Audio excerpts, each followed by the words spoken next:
새벽의 차가운 공기가 낡은 반지하 방에 창문 틈으로 스며들었다. 오서연은 비명과 함께 잠에서 깨어났다.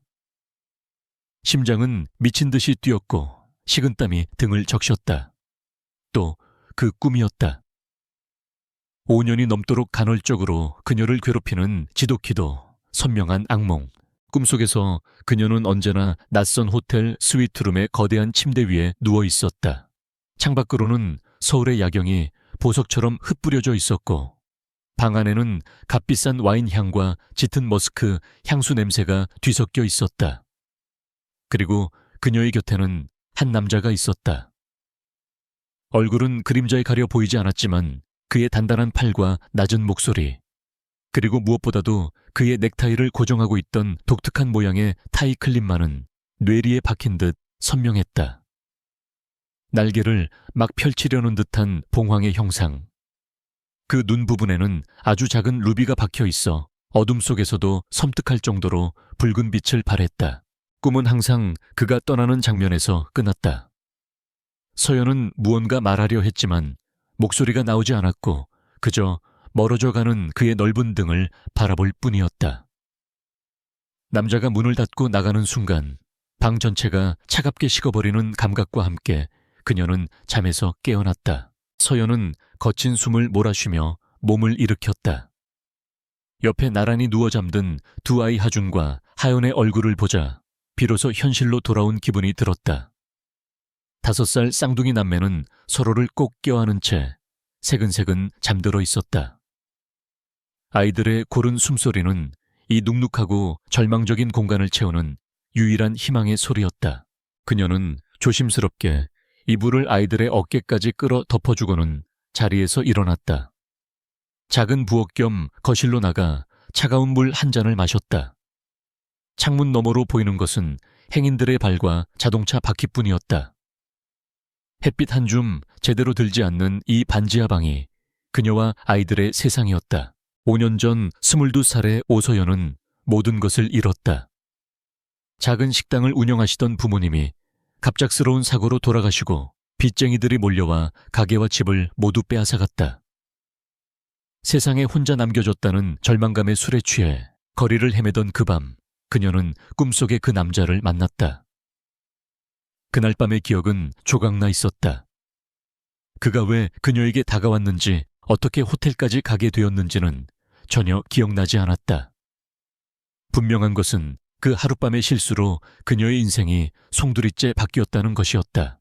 2달 후 자신의 뱃속에 2개의 심장이 뛰고 있다는 사실을 알았을 때 서연은 세상을 포기하고 싶었다. 하지만 초음파 화면 속에서 필사적으로 깜빡이는 생명의 신호를 외면할 수는 없었다. 그녀는 아이들을 낳기로 결심했다. 아빠 없는 아이라는 손가락질을 받게 할지언정 이 세상에 태어난 소중한 생명을 자신의 손으로 거둘 수는 없었다. 그 후의 삶은 전쟁이었다. 만삭의 몸으로 할 수 있는 일은 많지 않았고 아이들이 태어난 후에는 24시간을 꼬박 매달려야 했다.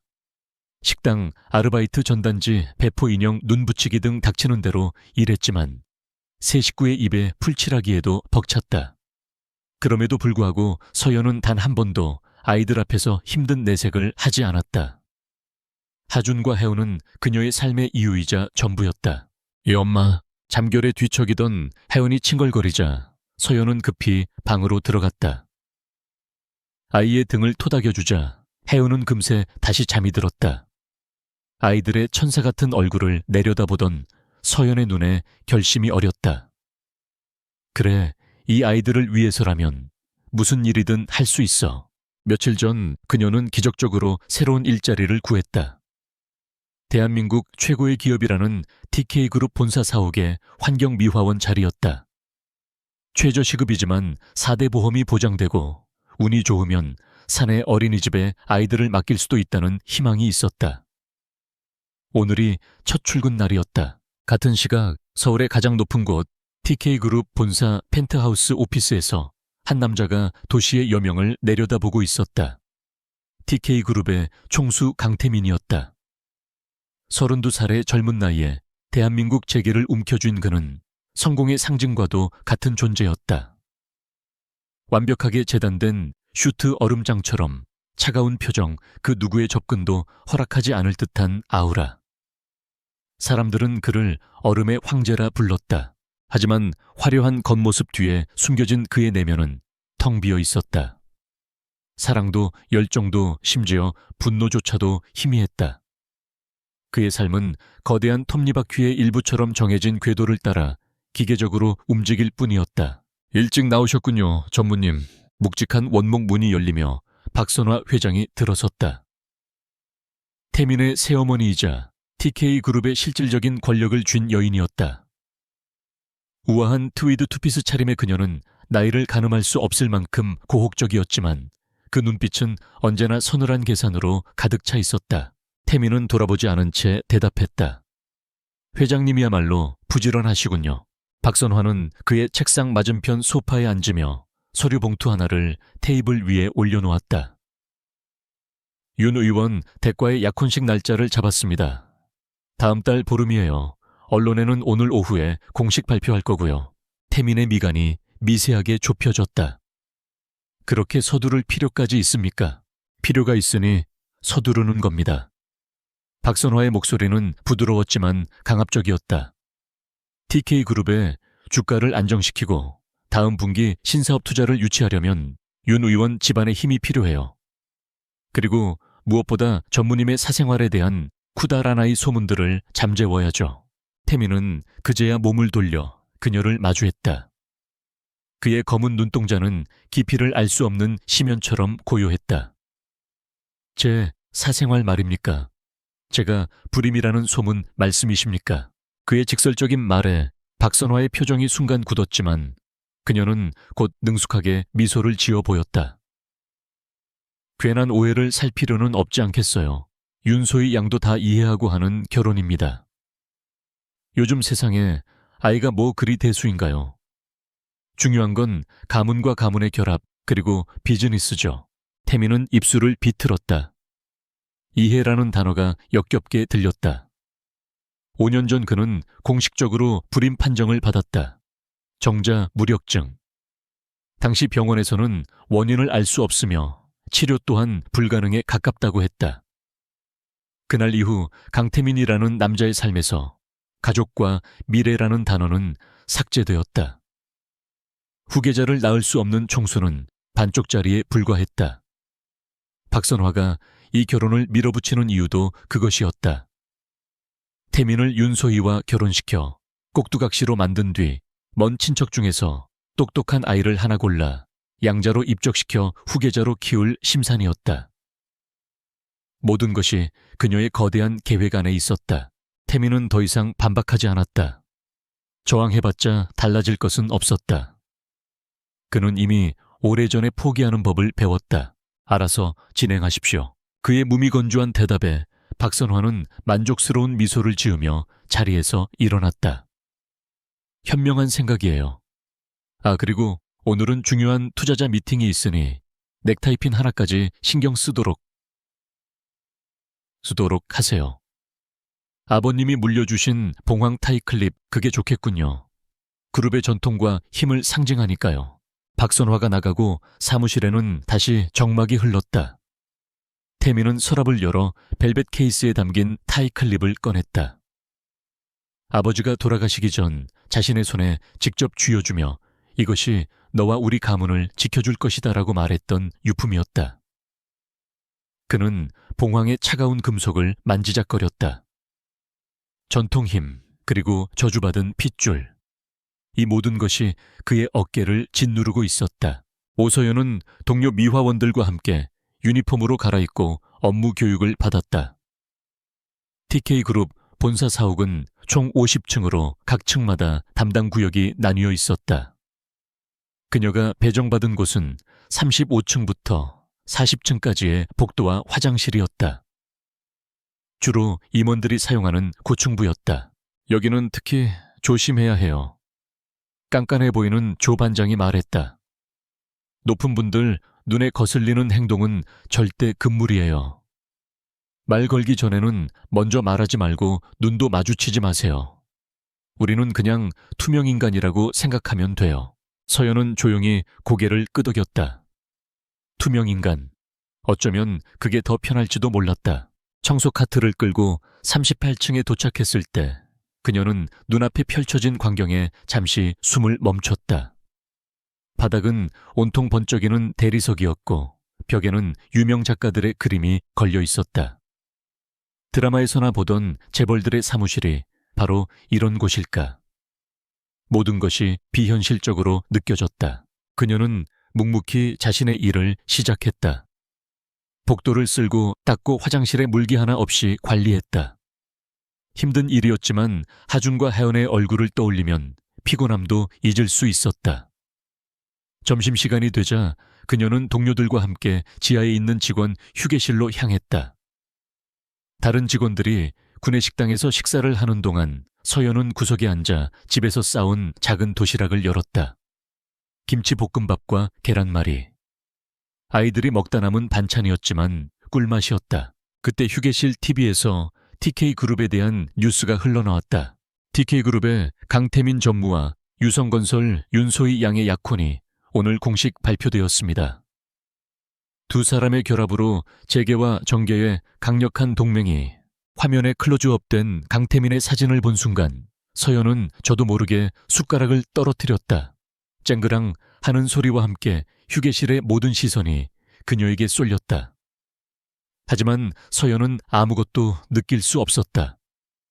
그녀의 눈은 오직 TV 화면 속 남자의 얼굴에 고정되어 있었다. 얼음처럼 차가운 눈매 날카로운 콧날, 굳게 닫힌 입술. 분명 처음 보는 얼굴이었다. 그런데 왜 심장이 이렇게 미친 듯이 뛰는 걸까? 왜 꿈속 남자의 실루엣과 겹쳐 보이는 걸까? 아니야, 말도 안 돼. 서연은 고개를 저었다. 대한민국 최고의 재벌과 반지하에 사는 미화원. 사는 세상이 달라도 너무 달랐다. 그저 우연의 일치이거나 자신이 헛것을 본 것이리라. 하지만 불안감은 쉬이 가시지 않았다. 특히 그의 넥타이에 꽂혀 있는 작은 액세서리가 눈에 들어왔을 때 그녀는 숨을 쉴 수 없었다. 화면이 작아 정확한 모양은 보이지 않았지만 그 위치와 크기가 꿈속에서 본 봉황 타이클립과 너무나도 흡사했다. 오후 내내 서연은 일에 집중할 수 없었다. 머릿속은 온통 강태민이라는 남자에 대한 생각으로 가득 찼다. 청소를 하던 중 임원 전용 엘리베이터 문이 열리고 여러 명의 사람들이 내렸다. 그 중심에는 강태민이 있었다. 서연은 저도 모르게 청소 카트 뒤로 몸을 숨겼다. 실물로 본 그는 사진보다 훨씬 더 압도적인 존재감을 뿜어냈다. 비서와 임원들에게 둘러싸여 복도를 걸어가는 그의 모습은 마치 왕의 행차 같았다. 서연은 감히 고개를 들 수 없었다. 조 반장이 말했던 것처럼 그녀는 투명 인간이 되어야 했다. 그가 지나가고 나서야 서연은 참았던 숨을 내쉬었다. 하지만 그의 곁을 스쳐 지나갈 때 풍겨온 짙은 머스크 향수 냄새에 심장이 쿵 하고 내려앉았다. 꿈속에서 그녀의 코끝을 맴돌던 바로 그 향기였다. 온몸의 피가 차갑게 식는 기분이었다. 설마 정말 그 사람이라고. 혼란스러운 머리를 애써 흔들며 서연은 남은 일을 마쳤다. 퇴근 시간이 되자 그녀는 도망치듯 회사를 빠져나왔다. 사내 어린이집은커녕 이곳에 더 이상 있다가는 무슨 일이 벌어질 것만 같았다. 집으로 돌아오는 버스 안에서 서연은 멍하니 창밖을 바라보았다. 우연일 거라고 아닐 거라고 수없이 되뇌었지만 하나둘씩 맞춰지는 퍼즐 조각들이 그녀를 불안하게 했다. 봉황 타이클립, 그리고 머스크 향수. 만약 강태민이 정말 그날 밤의 남자라면, 하준이와 하은이의 아빠라면 그녀의 삶은 어떻게 되는 걸까? 아니, 아이들의 삶은. 생각이 거기까지 미치자 서연은 온몸을 부들부들 떨었다. 아니, 절대 알려줘선 안 된다. 그들은 그녀의 아이들이었다. 지난 5년간 피와 눈물로 키워온 자신만의 아이들. 이제 와서 재벌 아빠가 나타나 아이들을 빼앗아 가려는 것을 그녀는 절대 용납할 수 없었다. 그들에게 아이들은 그저 귀찮은 존재이거나 혹은 약점을 잡기 위한 도구일 뿐일 터였다. 그래, 이건 나만의 비밀이야. 무덤까지 가져가야 할 비밀. 집에 도착하자 하준과 혜운이 현관문 앞에서 엄마를 기다렸다는 듯 와락 달려와 안겼다. 엄마 보고 싶었어요. 우리 엄마 오늘 힘들었죠. 내가 안마해 줄게요. 아이들의 따뜻한 청과 사랑스러운 목소리에 서연의 불안했던 마음이 눈 녹듯 사라졌다. 그녀는 두 아이를 꼭 껴안았다. 이 아이들만 있다면 그녀는 두려울 것이 없었다. 강태민이 누구든 그가 무슨 생각을 하든 상관없었다. 이 아이들은 오서연 자신의 아이들이었다. 그녀는 무슨 수를 써서라도 이 작은 행복을 지켜낼 것이라고 다짐하고 또 다짐했다. 저녁을 먹고 아이들을 씻기고 잠자리에 눕힌 후 서연은 낡은 서랍 깊숙한 곳에서 작은 상자를 꺼냈다. 그 안에는 아이들의 베넷 저고리와 첫 신발, 그리고 그녀가 그날 밤 호텔에서 무의식적으로 챙겨 나온 것으로 추정되는 손수건 한 장이 들어있었다. 고급스러운 실크 손수건의 한쪽 구석에는 KTM이라는 이니셜이 작게 수놓아져 있었다. 깡, 다이, 민. 서연은 손수건을 쥔 채 창밖의 어둠을 응시했다. 거대한 운명의 소용돌이가 자신과 아이들을 향해 다가오고 있음을 직감했다. 도망쳐야 할까? 아니, 도망칠 곳도 없었다. 그녀가 할 수 있는 일은 오직 하나, 두 아이의 손을 붙잡고 더 강해지는 것뿐이었다. 며칠의 시간이 흘렀다. 오소연은 강태민과의 스침을 그저 불운한 우연의 일치로 치부하려 애썼다. 그녀는 이 일자리가 절실했다.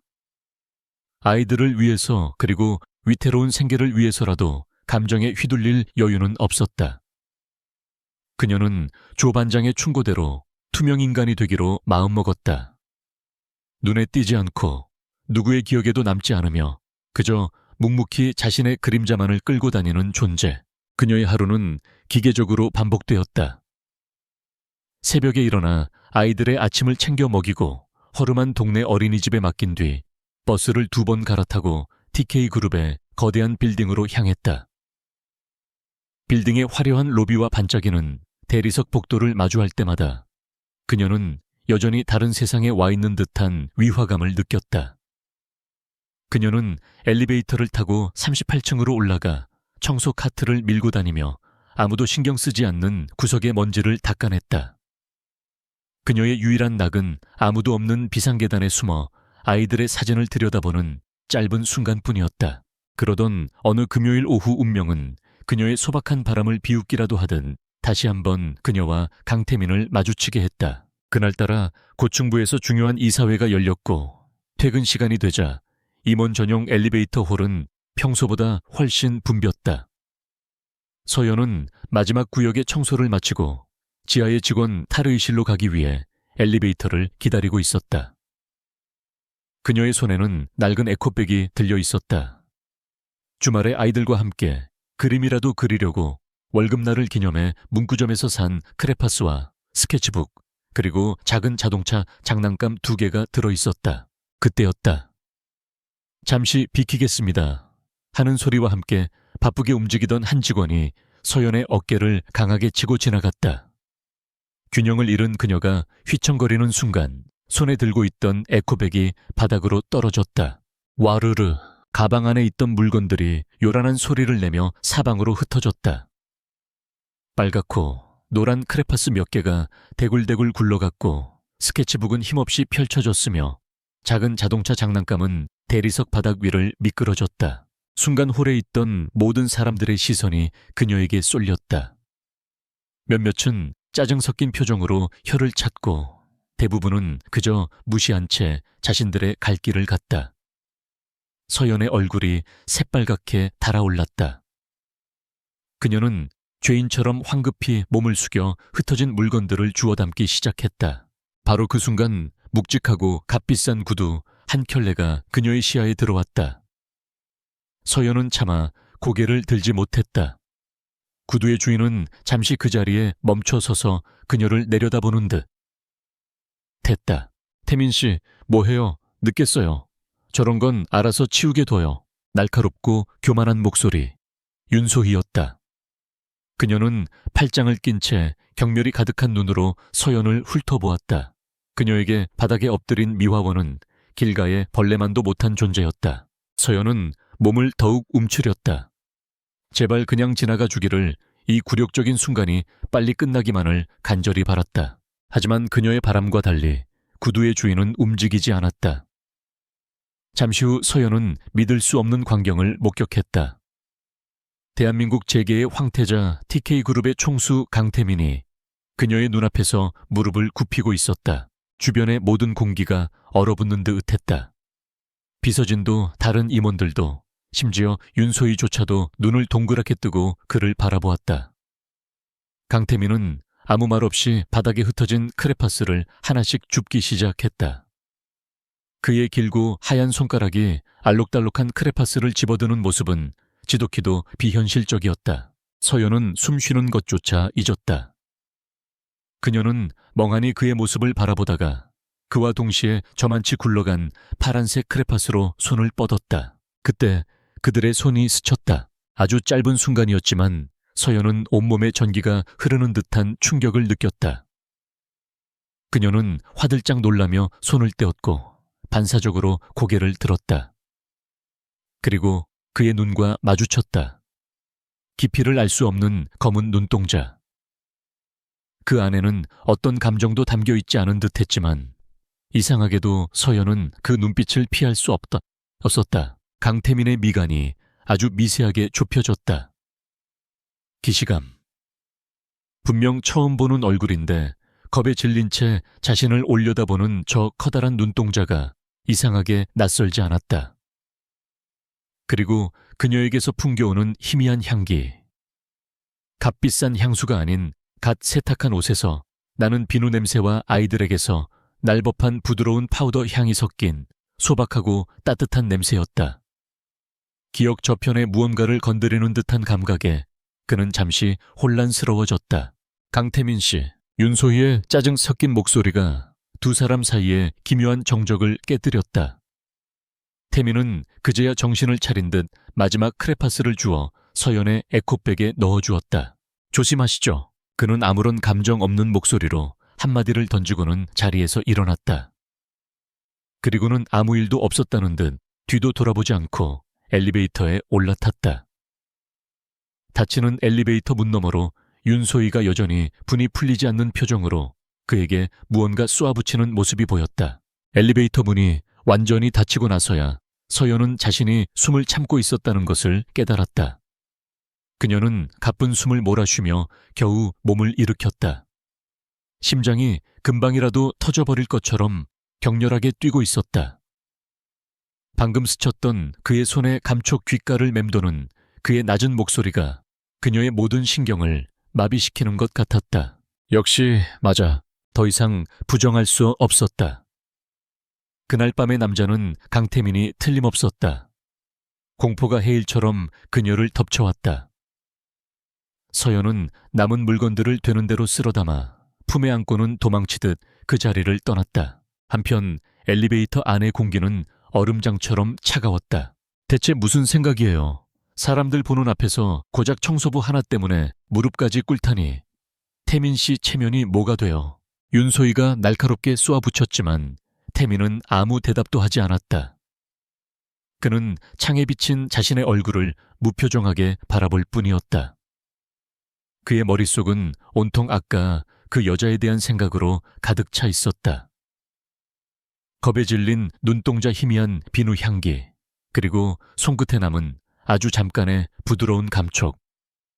떨쳐버리려 할수록 더욱 선명해지는 기묘한 잔상이었다. 그의 이런 모습을 놓치지 않은 단 한 사람. 김 비서가 안경을 고쳤으며 조용히 그의 주인을 살폈다. 지난 10년간 강태민을 보좌해왔지만 그가 이처럼 동요하는 모습은 처음이었다. 그날 이후 서연은 강태민과 마주칠까봐 노심초사하며 하루하루를 보냈다. 다행히 그런 일은 다시 일어나지 않았다. 그는 그녀의 세상에 존재하지 않는 사람처럼, 그녀 또한 그의 세상에 보이지 않는 존재처럼 시간은 흘러갔다. 일주일이 지난 어느 늦은 밤, 서연은 평소보다 늦게까지 남아 38층 임원 라운지에 대청소를 하고 있었다. 대부분의 직원이 퇴근한 시간이라 거대한 사무 공간은 유령이 나올 것처럼 고요했다. 잠시 허리를 펴고 쉬던 서연은 에코백에서 아이들의 스케치북을 꺼냈다. 고된 하루의 피로를 잊게 해주는 유일한 비타민이었다. 스케치북을 넘기자 아들 하준이가 그린 그림이 나왔다. 커다란 엄마가 양쪽에 작은 하준이와 하연이의 손을 잡고 활짝 웃고 있는 그림이었다. 서연은 저도 모르게 미소를 지었다. 그림 실력이 제법 있는 하준이는 관찰력이 뛰어나 사물의 특징을 잘 잡아내곤 했다. 다음 장을 넘기던 서연의 손가락이 멈칫했다. 그곳에는 하준이가 아빠 꿈에서 본 반짝이는 새라며 그린 그림이 있었다. 삐뚤빼뚤한 아이의 그림이었지만 누가 봐도 그것은 날개를 펼친 봉황의 형상이었다. 그리고 그 봉황의 눈 부분은 빨간색 크레파스로 유난히 붉게 칠해져 있었다. 서연의 심장이 철렁 내려앉았다. 아이에게 그 남자에 대해 단 한 번도 이야기한 적이 없었다. 그런데 어떻게 하준이가 그 타이클립의 모양을 알고 있는 걸까? 유전이라는 것은 이렇게 무서운 것일까? 아니면 그저 아이의 상상력이 만들어낸 우연의 일치일까? 그녀가 그림에 정신이 팔려 있는 동안 등 뒤에서 조용한 발걸음 소리가 다가오는 것을 미처 알아채지 못했다. 강태민은 중요한 서류를 라운지에 두고 온 것을 깨닫고 다시 사무실로 돌아온 참이었다. 라운지로 들어서려던 그는 불이 켜진 것을 보고 의아하게 생각하며 안을 들여다보았다. 그곳에는 청소부 유니폼을 입은 여자가 소파에 앉아 무언가를 들여다보고 있었다. 그 여자군 엘리베이터 앞에서 마주쳤던 바로 그 여자였다. 태민은 저도 모르게 걸음을 멈췄다. 여자는 작은 스케치북을 보며 슬픈 듯 그러면서도 더없이 행복한 미소를 짓고 있었다. 그 모습이 어쩐지 그의 마음을 흔들었다. 그는 방해하고 싶지 않아 조용히 발걸음을 돌리려 했다. 그때 여자가 황급히 스케치북을 가방에 넣고 자리에서 일어났다. 그리고 청소를 마저 하다가 구겨진 종이 한 장을 옆에 있는 휴지통에 버렸다. 태민은 그녀가 라운지를 완전히 나갈 때까지 기다렸다. 그녀가 사라지자 그는 알 수 없는 힘에 이끌린 듯 휴지통으로 다가갔다. 그리고는 조금 전 그녀가 버린 구겨진 종이 조각을 꺼내 들었다. 그건 역시 아이의 그림이었다. 서툴게 그린 자동차 옆에 아까보다 훨씬 더 선명하게 그려진 봉황의 형상이 있었다. 아이가 그리다 마음에 들지 않아 구겨버린 모양이었다. 태민은 구겨진 종이를 손에 든 채 그 자리에 얼어붙었다. 이것은 단순한 새 그림이 아니었다. TK그룹의 창업주인 자신의 할아버지 때부터 내려오는 강씨 가문을 상징하는 문양이었다. 오직 가문의 직계만이 사용하는 외부에는 거의 알려지지 않은 비밀스러운 상징. 그런데 어떻게 일개 미화원의 아이가 이 문양을 알고 있는 걸까? 엘리베이터 앞에서 느꼈던 기묘한 기시감. 그리고 눈앞에 이 불가능한 그림. 흩어져 있던 퍼즐 조각들이 그의 머릿속에서 섬광처럼 맞춰지기 시작했다. 우연이라고 하기에는 너무나도 기묘한 일들이었다. 수년간 그를 지배해왔던 무감각과 무관심의 벽에 처음으로 균열이 가는 순간이었다. 차가운 분노도 뜨거운 열정도 아니었다. 얼음처럼 날카롭고 집요한 의심이 그의 심장을 꿰뚫었다. 그는 여자가 사라진 텅 빈 복도를 오랫동안 응시했다. 더 이상 그녀는 이름 없는 투명 인간이 아니었다. 반드시 풀어야만 하는 수수께끼 거대한 비밀의 열쇠를 쥔 존재였다. 태민은 주머니에서 휴대폰을 꺼내 비서실장에게 전화를 걸었다. 그의 목소리는 평소보다 훨씬 더 낮고 차갑게 가라앉아 있었다. 김 비서, 지난주 엘리베이터 앞에서 마주쳤던 그 미화원. 이름이 뭐지? 확인해 보겠습니다, 전무님. 이름뿐만이 아니야. 그녀에 대한 모든 것을 알아내. 하나도 빠짐없이. 당장. 전화를 끄는 태민은 손안에서 작은 그림을 3개 구겼다. 아이의 순진한 그림이 마치 자신을 조롱하는 것 같았다. 텅 비어버린 자신의 삶을 핏줄이 끊겼다고 믿었던 자신의 운명을 비웃는 듯 했다. 추적이 시작되었다. 강태민의 지시는 신속하고 은밀하게 이행되었다. 다음 날 아침 김 비서는 얇은 서류철을 들고 그의 펜트하우스 오피스로 들어섰다. 오소연 만 27세, 서울 출생. 고등학교 졸업 후 각종 아르바이트를 해온 것으로 파악됩니다. 5년 전 부모님 사망 후 현재 서대문구의 한 반지하 주택에서 거주 중입니다. 특이한 대인관계나 채무관계는 발견되지 않았습니다.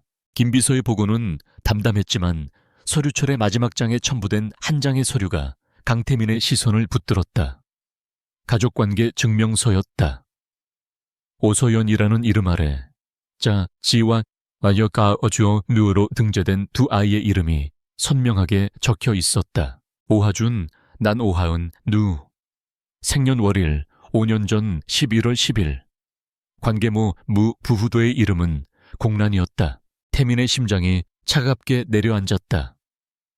5년 전 11월. 그가 불임 판정을 받기 약 2달 전 아버지의 기일을 맞아 절망적인 기분으로 술을 마셨던 그해 겨울의 시작점과 정확히 일치했다. 9개월의 시간을 거슬러 올라가자 기억의 안개 속에 묻혀있던 하룻밤의 윤곽이 희미하게 떠올랐다. 그는 아이들의 나이에서 눈을 떼지 못했다. 쌍둥이. 그 단어가 그의 머릿속을 헤집었다. 그의 표정은 여전히 얼음처럼 차가웠지만 책상 아래에서 주먹을 꽉 쥐는 바람에 손등에 힘줄이 돋았다. 아이들의 아버지는 혼인 후에 출생자로 등록되어 있어 부친의 정보는 없습니다. 주변 탐문 결과 아이들 아버지에 대해 아는 사람은 아무도 없었습니다. 오소연 씨 본인이 철저하게 함구하고 있는 것 같습니다. 아이들 사진을 구해. 최대한 빨리. 그리고 5년 전 나를 진료했던 최인섭 박사 지금 어디에 있는지 알아봐. 당시 내 진료 기록 원본도 다시 확보하도록. 태민의 목소리는 평소보다 한 톤 낮아져 있었다. 김 비서는 의아한 표정을 지었지만 묻지 않고 대답했다. 알겠습니다, 전무님. 김 비서가 나가고 태민은 홀로 남아 창밖을 내다보았다. 도시의 소음이 들리지 않는 고요한 사무실에서 그는 처음으로 자신의 삶에 던져진 거대한 질문과 마주했다. 만약 저 아이들이 정말 내 아이들이라면, 그렇다면 지난 5년간 나를 지배했던 이 공허함은 대체 무엇이었단 말인가? 윤소희는 그날 엘리베이터 앞에서 당했던 굴욕을 잊을 수 없었다. 감히 천한 청소부 따위 때문에 자신의 체면이 깎였다는 사실에 분노가 치밀었다. 그녀는 곧장 박선화 회장을 찾아가 일의 전말을 과장되게 부풀려 보고했다. 어머님, 그 여자 보통 내기가 아니에요. 일부러 태민 씨 앞에서 넘어져서 동정심을 유발하려는 수작이 분명해요. 그런 여우 같은 것들은 초장에 싹을 잘라버려야 해요. 박선화는 우아하게 찻잔을 내려놓으며 말했다. 내 말에도 일리가 있구나.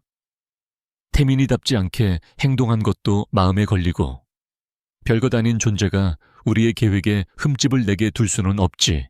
그녀들의 눈빛이 교활하게 빛났다. 신분 차이를 이용한 교묘하고 잔인한 괴롭힘이 시작된 것은 바로 그날부터였다. 서연은 다음 날 출근하자마자 이상한 낌새를 눈치챘다. 자신의 사물함 자물쇠가 망가져 있었고 청소도구 카트에서 걸레 몇 장이 감쪽같이 사라졌다. 그리고 평소 그녀에게 별말 없던 조 반장이 사사건건 트집을 잡기 시작했다. 오소연 씨, 여기 복도 구석에 먼지가 그대로 있잖아. 눈은 장식으로 달고 다녀 똑바로 안 해. 저 분명히 닦았는데요. 어디서 말대꾸야. 하기 싫으면 그만둬. 너 아니어도 이 일 하겠다는 사람 줄 섰어. 조 반장은 일부러 모두가 듣도록 소리를 질렀다. 동료 미화원들은 그녀를 동정하면서도 불똥이 튈까봐 슬금슬금 피하기 시작했다. 서연은 순식간에 고립되었다. 그녀에게는 가장 힘들고 더러운 일들이 배정되었다. 여름철 옥상의 뜨거운 에어컨 실외기, 청소지하, 구내식당에 기름때 낀 환풍구 닦기 등 그녀는 묵묵히 모든 것을 감내했다. 아이들을 생각하면 이 정도 고통은 아무것도 아니었다. 하지만 괴롭힘은 날이 갈수록 집요해졌다. 사건은 일주일 뒤 귀빈들을 위한 40층의 VIP 라운지에서 터졌다. 그날은 윤소희가 자신의 친구들과 함께 라운지를 예약한 날이었다. 서연은 라운지 한쪽에서 조용히 화채물을 주고 있었다. 어머 소희야, 저 사람이 그 청소부야. 네가 말했던. 쉿, 조용히 해. 구경이나 하자고. 윤소희와 친구들이 속삭이는 소리가 들렸지만 서연은 애써 무시했다. 그때 윤소희가 보란듯이 일어나 레드와인이 담긴 잔을 들고 움직였다. 그리고는 서연의 바로 앞에서 발이 꼬이는 척하며 비명을 질렀다. 붉은 와인이 하얀색의 값비싼 페르시안 카펫 위로 쏟아졌다. 순식간에 흉측한 얼룩이 번져나갔다. 어머 세상에, 이걸 어떻게. 윤소희는 과장된 몸짓으로 입을 가렸지만 그 눈은 서연을 향해 비웃고 있었다. 이거 한 장에 수천만 원은 할 텐데. 아줌마 정말 운도 없으시네. 청소하다가 사람을 쳐서 이런 실수를 하게 만들다니. 뻔뻔한 거짓말이었다. 서연은 그녀의 몸에 손끝 하나 대지 않았다. 하지만 아무도 그녀의 말을 들어주지 않을 것이 분명했다. 제가 그런 게 아닙니다. 뭐라고? 지금 네가 잘못해놓고 어디서 발뺌이야. 당장 시설관리팀장님 모셔와. 이런 부주의한 직원은 당장 해고해야 한다고. 윤소희의 고함에 라운지 안의 모든 시선이 집중되었다. 곧이어 연락을 받고 달려온 시설관리팀장은 박선화 회장에게 잘 보이려는 인물이었다. 그는 자초지종을 듣는 둥 마는 둥 하더니 서연을 매섭게 쏘아붙였다. 당신 지금 제정신이야. 회사 기물을 이렇게 망가뜨려 놓고 카페 손해배상은 물론이고 당신은 오늘부로 해고야. 당장 짐 싸서 나가. 서연의 눈앞이 캄캄해졌다. 해고. 그 단어가 비수처럼 그녀의 가슴에 박혔다. 아이들의 얼굴이 눈앞에 어른거렸다. 그녀는 입술을 깨물며 애써 눈물을 참았다. 억울했지만 힘없는 그녀가 할 수 있는 것은 아무것도 없었다. 바로 그때였다. 시설관리팀장의 주머니에서 요란한 벨소리가 울렸다. 그는 미간을 찌푸리며 전화를 받았다. 예, 시설관리팀장 박상진입니다. 네, 김 비서님, 무슨 일이십니까? 전화기 너머로 들려오는 목소리에 팀장의 표정이 순식간에 굳어졌다. 그는 몇 번이고 허리를 숙이며 네네, 알겠습니다. 즉시 그렇게 조치하겠습니다. 를 연발했다. 전화를 끄는 그의 입에는 식은땀이 송골송골 맺혀 있었다. 오서연 씨, 팀장은 언제 그랬냐는 듯 부드러운 목소리로 서연을 불렀다. 방금 위에서 연락이 왔는데 이번 일은 고객의 실수로 벌어진 일이라고 하니 책임을 묻지 않겠다고 합니다. 카펫은 전문 업체에 맡겨서 처리할 테니 신경 쓰지 말고 하던 일 마저 하세요. 상황이 180도 바뀌자 서연은 물론이고 윤소희조차도 어안이 벙벙했다. 팀장님, 지금 무슨 말씀이세요? 분명히 저 여자가. 조용히 하십시오. 팀장은 윤소희의 말을 단호하게 잘랐다. 강태민 전무님의 직접 지시입니다. 손님의 부주의에 대해 직원에게 책임을 전가하지 말라고 분명히 말씀하셨습니다. 강태민. 그 이름이 나오자 윤소희의 얼굴이 시뻘겋게 달아올랐다. 그녀는 치욕감에 부들부들 떨며 서연을 노려보았지만 더 이상 아무 말도 할 수 없었다. 전무의 지시를 거스를 수는 없는 노릇이었다. 서연은 망연자실한 표정으로 그 자리에 서 있었다. 강태민이 왜 자신을 도와준 걸까? 동정 아니면 다른 의도가 있는 걸까? 알 수 없는 불안감이 다시 그녀를 감쌌다. 같은 시각 태민은 자신의 사무실에서 김 비서가 보고하는 내용을 듣고 있었다. VIP 라운지에서 벌어진 치졸한 연극의 전말을 전해 들은 그의 눈빛은 차갑게 빛났다. 새어머니와 약혼녀가 왜 그토록 오서연이라는 여자에게 집착하는 걸까? 그들이 무언가를 감추려 하거나 혹은 그들 역시 무언가를 직감하고 있다는 증거였다. 그의 확신은 그날 저녁 김 비서가 가져온 새로운 보고서 앞에서 더욱 굳어졌다. 보고서 첫 장에는 한 장의 사진이 붙어 있었다. 서연의 아이들이 다니는 어린이집 놀이터에서 몰래 찍은 사진이었다. 두 아이가 미끄럼틀 앞에서 환하게 웃고 있었다. 사진을 본 순간 태미는 숨을 멈췄다. 남자아이 하준이는 자신의 어린 시절 사진을 빼다 박은 듯 똑 닮아 있었다. 날카로운 눈매와 오뚝한 콧날, 무심한 듯 하면서도 고집이 느껴지는 인매까지. 여자아이 하은이는 서연을 더 닮았지만 웃을 때 살짝 휘어지는 눈초리는 영락없는 자신이었다. 더 이상 유전자 검사 따위는 필요 없었다. 그의 심장이 거세게 외치고 있었다. 저 아이들은 내 아이들이다. 그의 손이 미세하게 떨렸다. 지난 5년간 단 한 번도 느껴보지 못했던 격렬한 감정이 그의 온몸을 휩쓸었다. 분노, 슬픔, 그리고 알 수 없는 환희. 김 비서는 주인의 동요를 눈치챘지만 묵묵히 다음 서류를 내밀었다. 전무님 최인섭 박사의 행방을 찾았습니다. 5년 전 전무님 진료 직후 병원을 그만두고 필리핀으로 이민을 갔습니다. 현재 마닐라 외곽에서 작은 개인 병원을 운영하고 있습니다. 그리고 이게 당시 전무님의 진료 기록 원본입니다. 병원 기록 보관소에 있던 것을 어렵게 입수했습니다. 태미는 사진에서 눈을 떼고 서류를 받아들었다. 복잡한 의학 용어와 수치들이 나열되어 있었다. 미국의 저명한 불임치료 전문의에게 이 자료의 분석을 의뢰했습니다. 김 비서가 조심스럽게 말을 이었다. 결론부터 말씀드리자면 이상합니다. 뭐가? 전문의의 소견에 따르면 이 검사 결과 데이터상으로는 전무님의 건강 상태는 지극히 정상입니다. 정자의 활동성이나 수치 모두 평균 이상이라고 합니다. 그런데 최종 진단서에는 원인 불명의 중증 정자 무력증 불임으로 기재되어 있습니다. 데이터와 진단이 완전히 상반됩니다. 누군가 의도적으로 진단 결과를 조작했을 가능성이 매우 높다는 소견입니다. 쿵, 태민의 머릿속에서 무언가 무너져 내리는 소리가 났다. 조작. 그의 인생을 송두리째 바꿔놓은 진단이 한낱 거짓에 불과했다는 말인가. 모든 조각이 맞춰졌다. 자신을 멀리했던 최인섭 박사의 애매한 태도. 진단 직후 갑작스러운 해외 이민.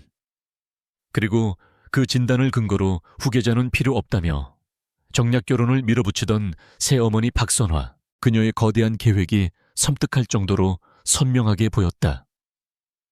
그녀는 처음부터 자신을 속이고 아이를 낳을 수 없는 반쪽짜리 후계자로 만들어 자신의 소나기에 넣고 흔들려 했던 것이다. 태민의 손에서 서류가 힘없이 떨어졌다. 그는 한 손으로 얼굴을 감쌌다. 웃음이 터져 나왔다. 공허하고 차가운 자기 자신에 대한 조소가 섞인 웃음이었다. 그는 속았다. 지난 5년간 그는 거대한 연극의 주인공인 줄도 모른 채 철저하게 기만당하며 살아왔다. 자신의 인생 미래, 그리고 세상에 존재하는 줄도 몰랐던 자신의 아이들까지. 모든 것을 도둑맞았다. 한참을 그렇게 있던 태민이 천천히 고개를 들었다. 그의 얼굴에서 모든 감정이 사라져 있었다. 평소의 무표정과는 다른 모든 것이 비워진 자리에 서늘한 분노만이 남은 폭풍전야의 고요함이었다. 그는 책상 위에 놓인 2개의 증거 아이들의 사진과 조작된 진료 기록을 번갈아 보았다. 이제 이것은 단순히 진실을 찾는 과정이 아니었다. 이것은 전쟁이었다. 빼앗긴 자신의 인생과 아이들을 되찾고 자신을 기만한 자들에게 처절한 대가를 치르게 할 복수였다. 태민은 창가로 다가가 서울의 야경을 내려다보았다. 수많은 불빛들이 그의 발 아래에서 반짝였다. 하지만 이번에 그의 눈은 더 이상 공허하지 않았다. 그 안에는 이제껏 본 적 없는 차갑고 위험한 불꽃이 타오르고 있었다. 폭풍이 몰려오고 있었다. 진실을 알게 된 후 강태민은 서두르지 않았다. 그는 분노를 얼음처럼 차가운 이성 아래 깊숙이 묻어두었다. 성급한 행동은 박선화와 같은 노회한 뱀을 자극할 뿐이라는 것을 잘 알고 있었다. 그는 먹이를 덮치기 직전에 맹수처럼 숨을 죽이고 상대를 관찰하며 완벽한 때를 기다렸다. 그의 첫 번째 행동은 오서연을 위한 것이었다. 그는 김 비서를 통해 그녀를 청소부에서 본사자료 관리실의 계약직 사원으로 발령 내렸다. 성실 우수사원 특별 채용이라는 그럴듯한 명분을 내세웠다. 이는 그녀를 윤소희와 박선화의 유치한 괴롭힘으로부터 보호하는 동시에 자신의 시야 안에 안전하게 두기 위한 조치였다. 새로운 부서는 조용하고 쾌적했다. 서연은 낡은 서적의 먼지를 털고 방대한 자료들을 분류하며 하루를 보냈다. 그녀는 갑작스러운 인사발령에 의아해하면서도 더 이상 누구의 눈치도 보지 않고 땀 흘려 일할 수 있다는 사실에 감사했다. 월급도 조금 올라 아이들에게 계절 과일 하나라도 더 사줄 수 있게 되었다. 태미는 자신의 사무실에 설치된 CCTV 화면을 통해 가끔씩 자료실에서 묵묵히 일하는 그녀의 모습을 지켜보았다. 그리고 퇴근 후에는 아무도 모르게 그녀가 사는 동네를 찾아가 차 안에서 새 식구의 모습을 지켜보는 것이 그의 새로운 습관이 되었다. 그는 처음으로 보았다. 낡은 놀이터에서 아이들의 손을 잡고 그네를 밀어주는 서연의 모습을, 조용히 벤치에 앉아 스케치북에 무언가를 열심히 그리는 아들 하준이의 모습을, 나비를 쫓아다니며 까르르 웃음을 터뜨리는 딸 하은이의 모습을, 그 모습을 볼 때마다 그의 가슴 한쪽이 시큰하게 아려왔다.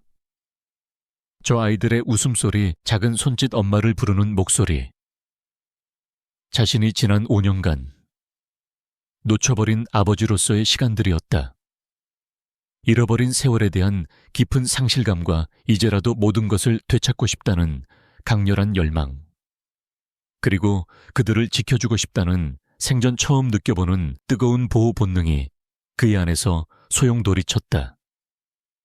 그는 지금 이 평화를 깨뜨리고 싶지 않았다. 완벽한 계획을 세워 아이들과 서연이 상처받지 않고 자신의 곁으로 올 수 있는 방법을 찾아야 했다. 하지만 운명은 그의 계획을 기다려주지 않았다. 그날 오후 서연은 자료실에서 오래된 신문 기사들을 스크랩하고 있었다. 그때 주머니 속 휴대폰이 미친 듯이 울렸다. 어린이집 원장의 다급한 목소리가 전화기 너머에서 터져 나왔다. 하준이 어머님, 빨리 병원으로 와보셔야겠어요. 하준이가 갑자기 고열과 함께 쓰러져서 숨을 잘 못 쉬어요. 지금 119 불러서 TK 대학병원 응급실로 가고 있어요. 서연의 세상이 무너져 내리는 것 같았다. 그녀는 다리가 풀려 그 자리에 주저앉을 뻔했지만 아이를 구해야 한다는 생각에 비틀거리며 회사 밖으로 뛰쳐나갔다. 택시를 잡아타고 TK 대학병원으로 향하는 내내 그녀는 차가워진 손을 모아 간절히 기도했다. 응급실에 도착했을 때 하준이는 산소 마스크를 쓴 채 하얗게 질린 얼굴로 누워 있었다. 아이의 작은 몸은 불덩이처럼 뜨거웠다. 각종 검사 장비들이 삐삐 소리를 내며 위급한 상황을 알리고 있었다. 의사들과 간호사들이 분주하게 움직였지만 원인을 찾지 못해 애를 먹고 있었다. 어머님, 아이가 이전에 특별한 질병을 앓은 적이 있나요? 아니요. 그냥 가끔 감기에 걸리는 것 말고는 아주 건강했어요. 서연은 울면서 대답하는 것 외에는 아무것도 할 수 없었다. 바로 그 시각 같은 병원 최상층의 컨퍼런스룸에서는 병원재단 이사회가 열리고 있었다. 강태민은 재단 이사장 자격으로 회의를 주재하고 있었다. 병원장의 지루한 분기 보고가 이어졌지만 그는 좀처럼 집중할 수 없었다. 이상하게 마음이 불안하고 초조했다. 몇 시간이 흐르고 소아과 전문의가 마침내 병명을 찾아냈다. 가와사키병입니다. 전문의의 얼굴은 심각했다. 아이들에게 드물게 발생하는 급성 혈관염입니다.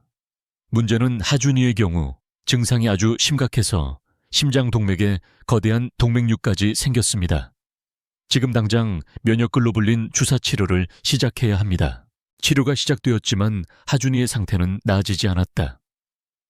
오히려 약물에 대한 거부 반응으로 용혈성 빈혈까지 발생하며 상황은 최악으로 치달았다. 아이의 혈압이 급격히 떨어지고 심장 박동이 약해지기 시작했다. 위급 상황입니다.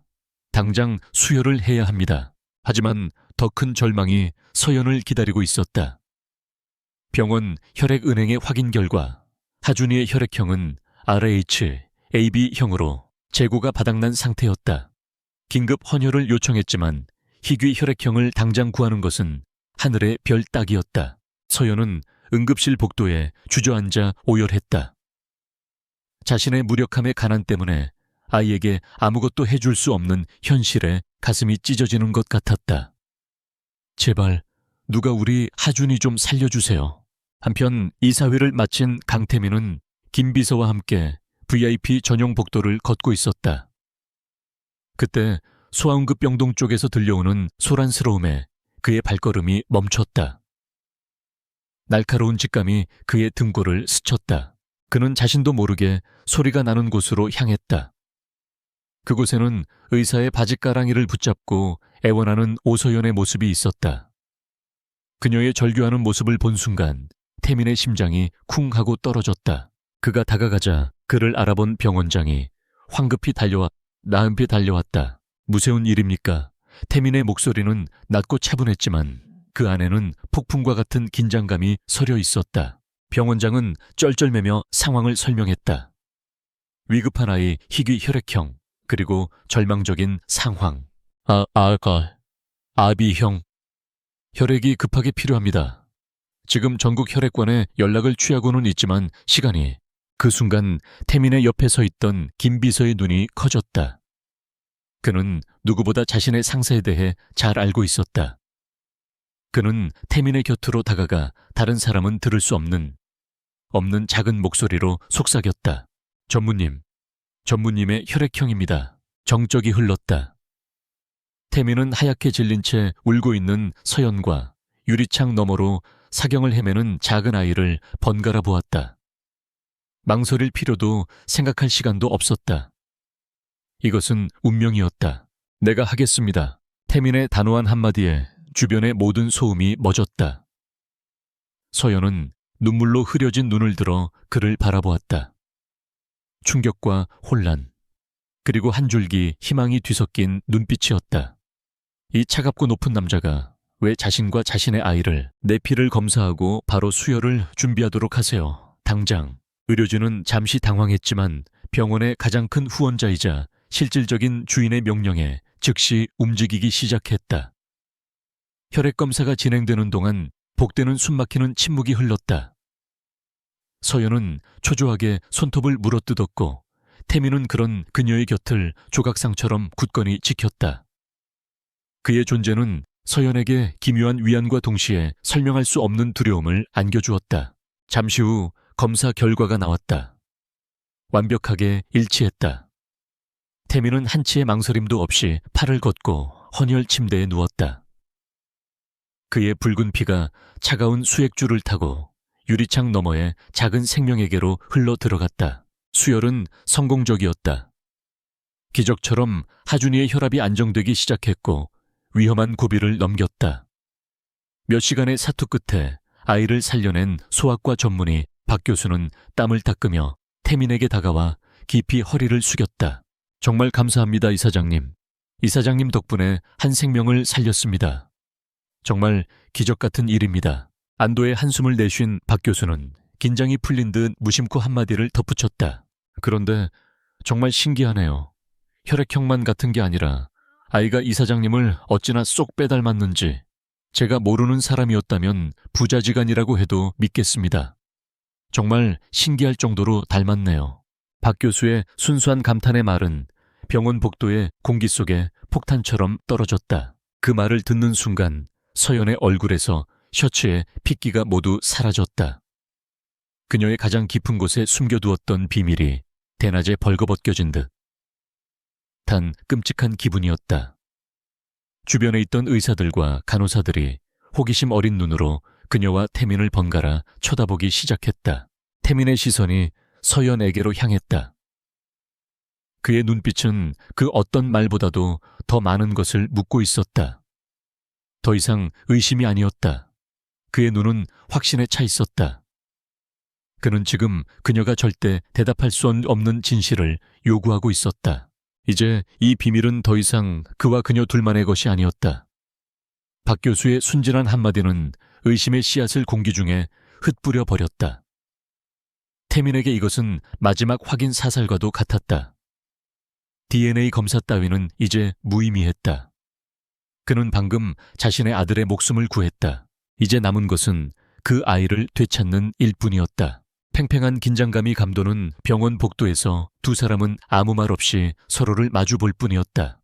더 이상 돌아갈 수 없는 길.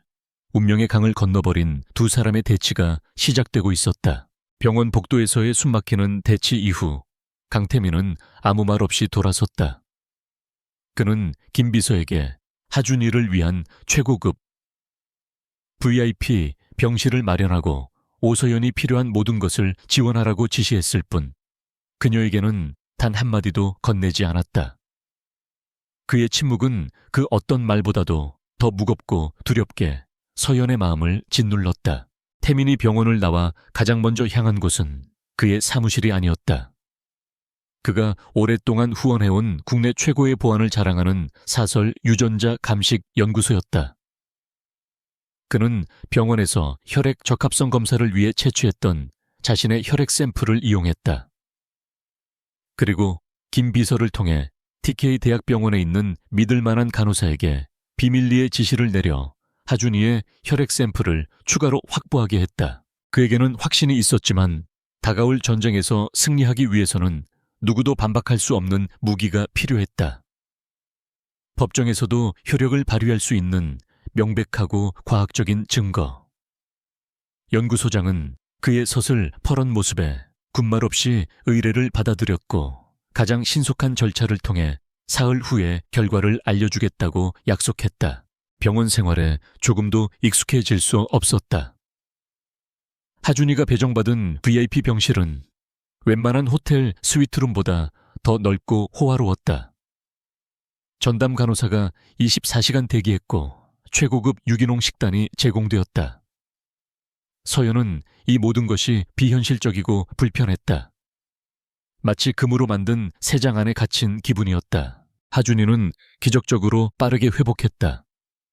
아이는 천진난만하게 병실에 있는 커다란 TV와 푹신한 침대를 신기해했지만 서연은 단 한순간도 마음을 놓을 수 없었다. 강태민, 그 남자의 그림자가 병실 구석구석에 어른거리는 것 같았다. 그가 베푸는 이 과도한 친절은 선의가 아니었다.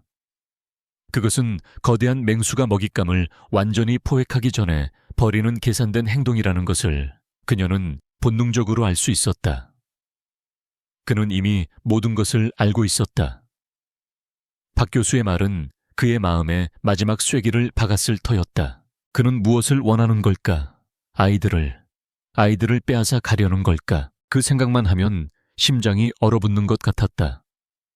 서연은 잠든 하준이의 작은 손을 꼭 잡았다. 이 아이는 그녀의 목숨이었다. 혜은이도 마찬가지였다. 어떤 대가를 치르더라도 그 누구에게도 이 아이들을 빼앗길 수는 없었다. 그녀는 거대한 성벽 앞에 홀로 선 병사처럼 결연한 의지를 다졌다. 회장님의 손자와 똑같이 생긴 아이를 위해 강태민 전무가 직접 수혈을 했다는 소문은 병원 내에 흉흉하게 퍼져나갔고 박선화의 귀에 들어가는 데는 오랜 시간이 걸리지 않았다. 보고를 받은 박선화의 얼굴은 굳어졌다. 직감적으로 무언가 잘못되었음을 느꼈다. 그녀는 즉시 사람을 풀어 오서연이라는 여자의 뒷조사를 시작했다. 윤소희는 불안감과 질투심에 휩싸여 그녀를 닥달했다. 조사 결과는 충격적이었다. 오서연 미혼모, 그리고 5년 된 쌍둥이 남매. 모든 시간적 정황이 그날 밤의 강태민과 완벽하게 맞아떨어졌다. 박선화와 윤소희는 이것을 운명적인 만남이나 비극적인 사랑 이야기로 보지 않았다. 그들의 눈에 비친 오서연은 5년 전 작정하고 재벌 3세를 유혹해 아이를 낳은 뒤 이제 그 아이를 빌미로 거액을 뜯어내려는 천박하고 계산적인 꽃뱀일 뿐이었다. 어머님 이대로 둘 수는 없어요. 저런 더러운 여자가 감히 TK그룹의 핏줄을 낳았다고 주장하게 둘 건가요? 윤소희가 히스테릭하게 소리쳤다. 박선화는 차갑게 그녀를 제지했다. 진정해라. 흥분해서 될 일이 아니야. 박선화는 냉정했다. 강태민이 이미 그 여자를 보호하고 있는 이상 섣불리 건드리는 것은 위험했다. 아이의 존재를 인정하게 되는 순간 자신의 지난 5년간의 계획은 모두 수포로 돌아가고 조작했던 불임 진단서 문제까지 불거질 수 있었다. 그렇게 되게 둘 수는 없었다. 그녀는 오서연이라는 여자가 어떤 주장도 할 수 없도록 사회적으로 완전히 매장시켜버릴 계획을 세웠다.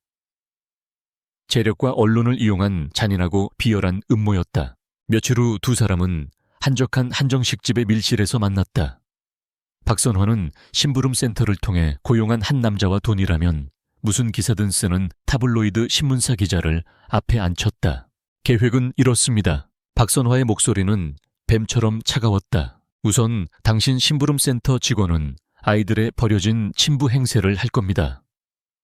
갑자기 나타나 오서연이 바람을 피워 낳은 아이들을 당신에게 버리고 도망갔으며 이제 와서 돈 많은 남자를 물어 자기 애라고 속이려 한다고 주장하세요. 최대한 불쌍하고 억울하게. 다음으로 그녀는 기자를 보았다. 그리고 김 기자 당신은 이 남자의 눈물겨운 인터뷰를 기사로 쓸 겁니다. 오서연의 과거를 날조해서 원래부터 남자 관계가 복잡하고 돈을 밝히는 여자였다는 스토리를 만드세요. 아이들을 학대하고 방치했다는 내용도 넣으면 더 좋고요. 자극적일수록 좋습니다. 사람들이 그 여자를 인간 쓰레기 파렴치한 엄마로 믿게 만들어야 해요. 그들의 최종 목표는 공개적인 망신주기였다. 가짜 아버지를 앞세워 병원이나 회사 로비에서 기자들과 함께 오서연을 급습할 계획이었다. 수많은 사람들 앞에서 그녀를 사기꾼으로 몰아붙여 거대한 스캔들을 터뜨리면 회사의 이미지를 중시하는 강태민도 결국은 그녀를 외면할 수밖에 없을 것이라는 계산이었다. 성공하면 두둑이 챙겨드리죠. 박선화의 입가에 잔인한 미소가 걸렸다. 돈과 권력으로 사람 하나를 매장시키는 것은 그녀에게 너무나도 쉬운 일이었다. 태민은 마치 폭풍의 눈처럼 지독히도 고요한 사흘을 보냈다. 그는 평소와 다름없이 업무를 처리하고 회의를 주재했다. 그의 내면에서 어떤 폭풍이 휘몰아치고 있는지 아는 사람은 아무도 없었다. 하지만 물밑에서는 그의 방역이 이미 시작되고 있었다. 김 비서는 박선화의 모든 움직임을 손금 보듯 감시하고 있었다. 그녀가 누구를 만나고 어떤 지시를 내리는지 모두 그의 귀에 들어왔다. 태민은 그녀가 스스로 무덤을 파도록 내버려 두었다. 덫이 깊어질수록 그녀가 빠져나올 수 없는 완벽한 함정이 될 터였다. 그는 매일 한 번씩 병원을 찾았다. 잠든 하준이의 모습을 유리창 너머로 지켜볼 뿐 병실 안으로는 들어가지 않았다. 복도에서 마주친 서연과는 형식적인 인사만 나눌 뿐이었다. 두 사람 사이에는 칼로도 베어낼 수 없을 것처럼 두꺼운 긴장감이 흘렀다. 서연은 그의 침묵 속에서 다가올 폭풍을 예감하며 두려움에 떨었다. 그리고 약속의 사흘째 되던 날 오후 김 비서가 굳은 얼굴로 태민의 집무실에 들어왔다. 그는 아무 말 없이 연구소에서 온 봉인된 서류 봉투를 건넸다. 태민은 마른 침을 삼키며 봉투를 열었다. 그 안에는 단 한 장의 보고서가 들어있었다.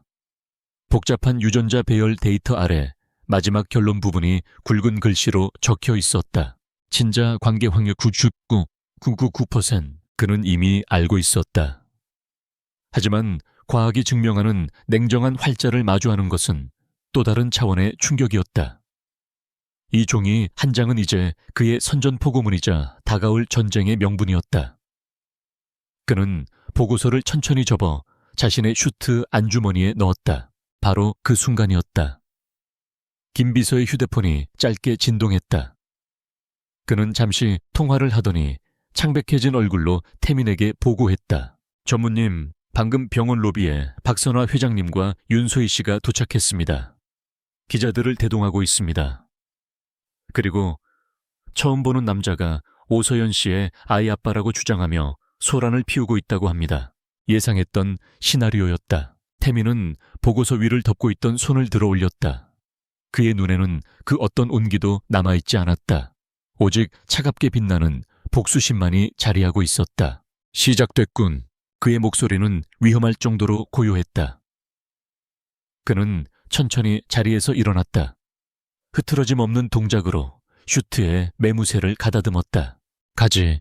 이 지긋지긋한 연극을 끝내러.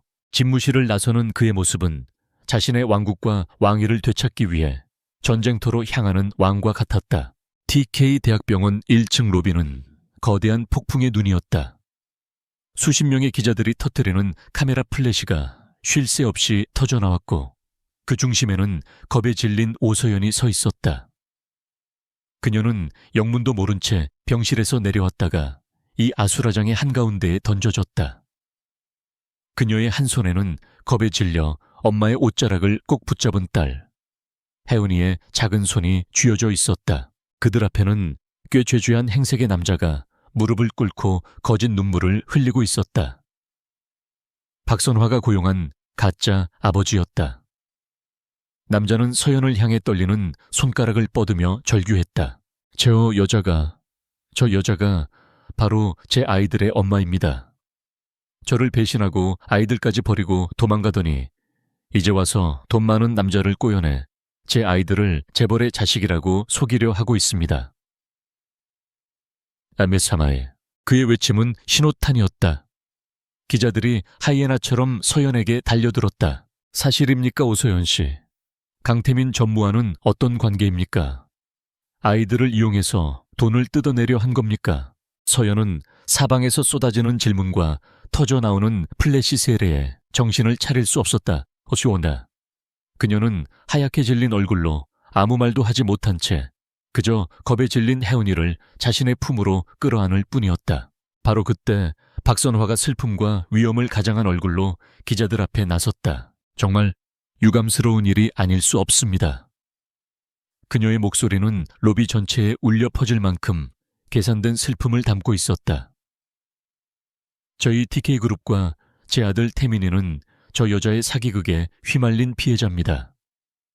태민이는 그저 선량한 마음으로 불쌍한 모자를 도왔을 뿐인데 이런 추악한 스캔들에 휘말리게 되었습니다.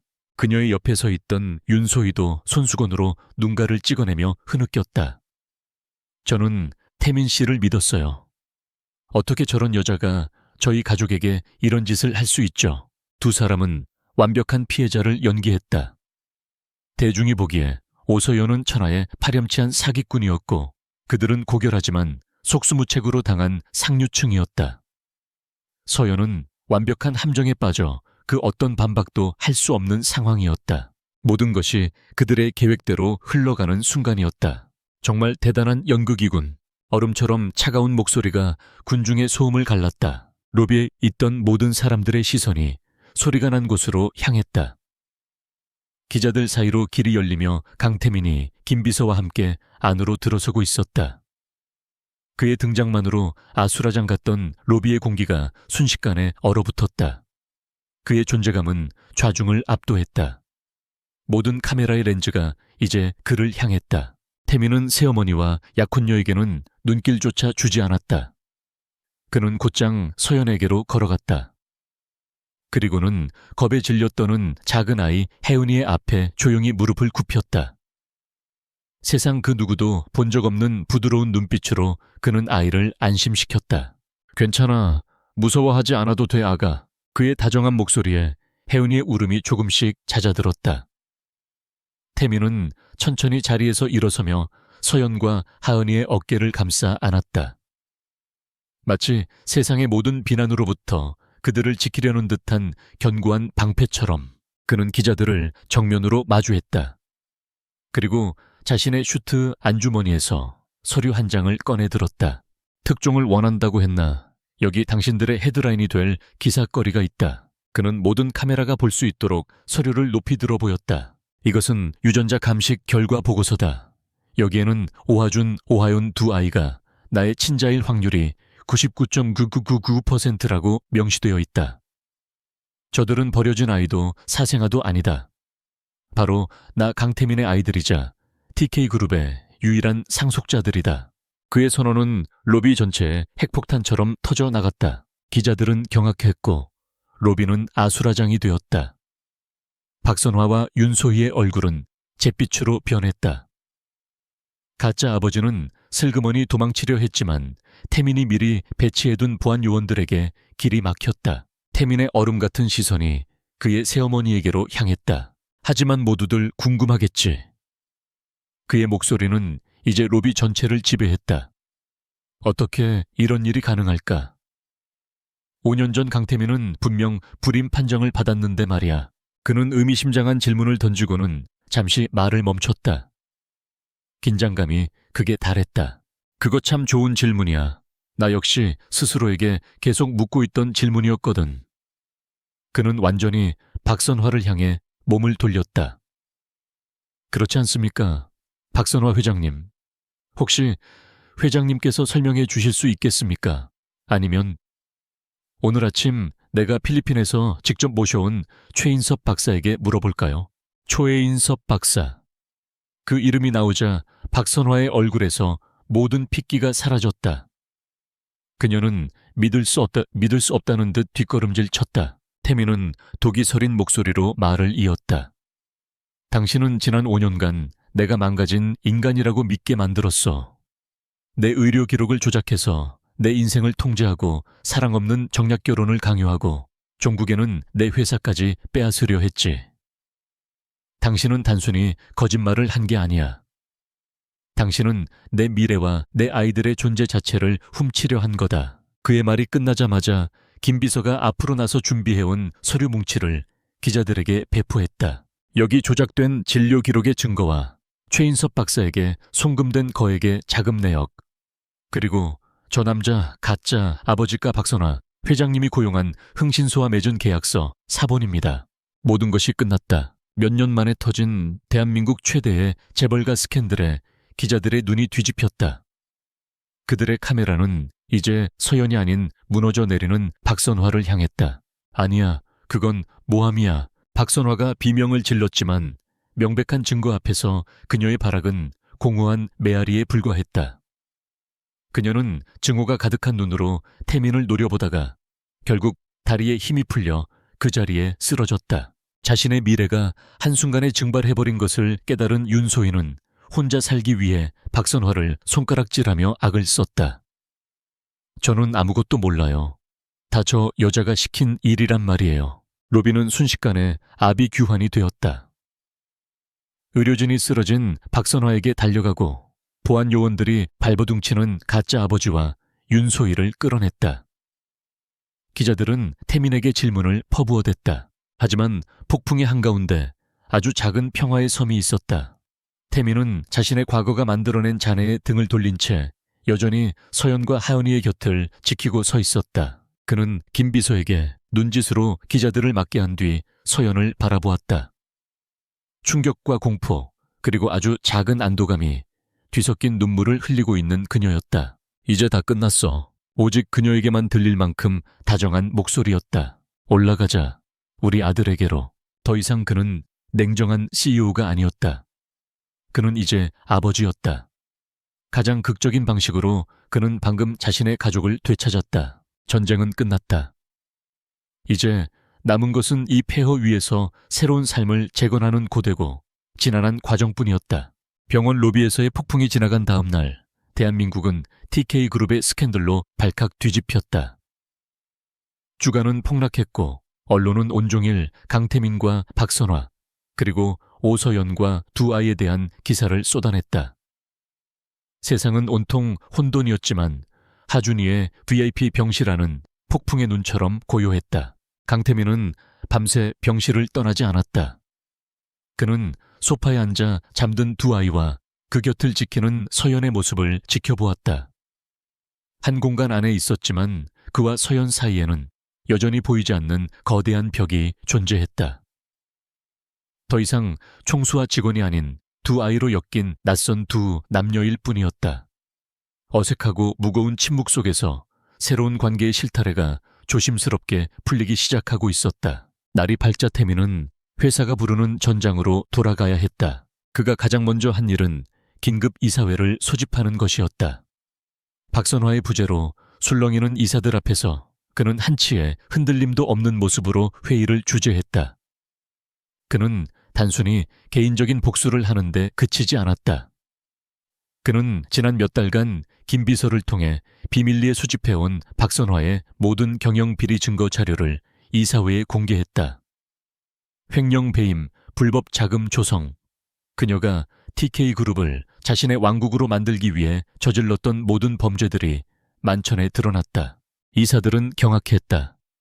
태민은 이 기회를 놓치지 않고 박선화의 측근 세력을 모조리 숙청하고 투명 경영과 윤리 강화를 중심으로 한 그룹 쇄신안을 발표했다. 그의 결단력 있고 압도적인 모습에 그를 반신반의하던 이사들조차 고개를 숙였다. 하루아침에 그는 얼음의 황제에서 그룹을 위기에서 구해낼 유일한 구원자로 거듭났다. 같은 날 오후 유성건설 측에서 먼저 파혼을 공식 발표했다. 윤소희의 집안은 추악한 스캔들에 휩쓸리지 않기 위해 서둘러 꼬리를 자른 것이었다. 이로써 태민을 올가매던 마지막 족쇄가 완전히 풀렸다. 그는 비로소 자신의 운명을 온전히 자신의 손에 쥐게 되었다. 산더미 같은 일들을 처리하고 병원으로 돌아왔을 때 시간은 이미 자정을 향하고 있었다. 하준이와 하은이는 나란히 잠들어 있었고 서연은 창가에 서서 도시의 야경을 내려다보고 있었다. 그녀의 뒷모습은 위태로워 보였다. 태민은 조용히 그녀에게 다가갔다. 이제 그의 인생에서 가장 중요하고 어쩌면 가장 어려운 대화를 시작해야 할 시간이었다. 그는 권위적인 총수의 모습도 아이들의 소유권을 주장하는 아버지의 모습도 아니었다. 그는 그저 깊은 후회와 미안함을 가진 한 남자로서 그녀의 앞에 섰다. 미안합니다. 그의 첫 마디는 사과였다. 서연은 놀란 듯 천천히 그를 돌아보았다. 그는 그녀의 눈을 피하지 않고 말을 이었다. 당신을 구해준 것에 대한 이야기가 아닙니다. 당신이 혼자서 감당해야 했던 그 5년의 시간에 대해 사과하는 겁니다. 나는 몰랐습니다. 하지만 그게 변명이 될 수는 없겠죠. 내가 무지 속에서 텅 빈 삶을 사는 동안 당신은 홀로 지옥을 견뎌냈을 테니까. 내 가족이 당신에게 준 상처에 대해 그리고 그 모든 것을 외면했던 내 자신에 대해 진심으로 사과합니다. 그의 진심 어린 사과에 서연이 지난 5년간 억눌러왔던 감정에 둑이 터져 나왔다. 무서웠어요. 그녀의 목소리는 물기에 젖어 떨리고 있었다. 당신이 모든 것을 알게 되었을 때 나는 너무나 무서웠어요. 당신도 다른 부자들처럼 돈과 권력으로 아이들을 빼앗아가려 하거나 혹은 아예 모른 척 외면할 거라고 생각했어요. 그녀의 눈에서 눈물이 흘러내렸다. 왜 하필 우리였을까요? 왜 이런 잔인한 운명으로 엮여서 서로에게 이렇게 깊은 상처를 줘야만 했던 걸까요? 서연은 처음으로 그에게 자신의 이야기를 털어놓았다. 눅눅한 반지하 방의 곰팡이 냄새, 아이들 분유값을 벌기 위해 하루에 3개씩 아르바이트를 했던 날들, 아빠를 찾는 아이의 질문에 가슴이 무너져 내렸던 밤들, 그리고 세상의 편견 속에서 홀로 아이들을 지켜내야 했던 지독한 외로움까지. 태민은 그 모든 이야기를 묵묵히 들었다. 어떤 변명도 자기 합리화도 하지 않았다. 그는 그녀가 쏟아내는 모든 아픔과 분노를 온몸으로 받아냈다. 서연의 울음이 잦아들었을 때 그는 조심스럽게 입을 열었다. 당신에게 용서해달라고 말할 자격이 없다는 거 압니다. 당신의 사랑을 구할 생각도 없습니다. 하지만 아버지로서의 기회를 주실 수는 없겠습니까? 그는 한 걸음 더 다가섰다. 아이들을 당신에게서 빼앗으려는 게 아닙니다. 당신과 함께 아이들을 위한 삶을 만들고 싶습니다. 내가 놓쳐버린 시간들을, 내 남은 평생을 바쳐서라도 보상하고 싶습니다. 세상의 모든 비바람으로부터 당신과 우리 아이들을 지킬 수 있는 기회를 주십시오. 그는 처음으로 자신의 약한 모습을 드러냈다. 내 삶은 텅 비어 있었습니다. 성공, 돈, 명예, 그 모든 것이 나를 채워주지 못했죠. 하지만 저 아이들을 본 순간 나는 처음으로 살고 싶다는 생각을 했습니다. 당신과 아이들이 나에게 삶의 이유를 주었습니다. 그의 진솔한 고백에 서연의 마음이 흔들렸다. 그녀는 얼음의 황제가 아닌 자신과 마찬가지로 운명의 피해자였던 한 외로운 남자를 보고 있었다. 그녀는 하룻밤에 모든 것을 용서하고 그와 사랑에 빠지는 동화 같은 결말을 꿈꾸지 않았다. 그것은 비현실적이었다. 하지만 그녀는 아주 작은 한 걸음을 내디뎌 보기로 결심했다. 아이들에게 아빠가 필요하다는 건 알고 있어요.